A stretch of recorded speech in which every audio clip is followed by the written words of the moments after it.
যে দেখেন আমাদের 15 নম্বর স্টাফ কোয়ার্টার ঝিকাতলা পুরা মানে পানিতে ডুবে আছে। আসলে মানুষের ভোগান্তি শেষ নাই। যারা অফিস শেষ করে এখন বাজে 8টা, আর 8টা থেকে 9টা এর মধ্যেই সবাই অফিস থেকে আসে বাসায়, যার যার কর্মস্থল থেকে। আসলে মানুষের খুবই মানে সাধারণ মানুষ সবসময় তাদের ভোগান্তি, তাদের কী বলে তাদের, যে তারা সবসময় হ্যাসেল ভোগ করে। আসলে আম পাবলিক দিয়েই যত ঝামেলা, বুঝছেন? আমরা যারা মধ্যবিত্ত আছি, গরিব আছি, তাদেরই যত প্রবলেম ক্রিয়েট করতে হয়।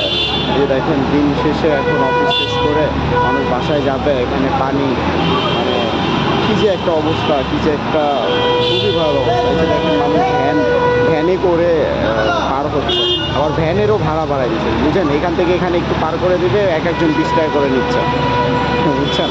এই হলো মানে আমাদের, আমরা কিভাবে শুধরাবো? আপনি যখন বিপদে পড়বেন কিছু বলেন ভাই, কিছু বলেন ভাই। বাইক বন্ধ হয়ে গেছে ভাই, বাইক বন্ধ হয়ে গেছে ভাই। তাহলে ওই যে নামার সাইডে যাইতে হইব ভাই আপনার। এই বুঝছেন ভাই, এই হলো আমাদের দেশের অবস্থা।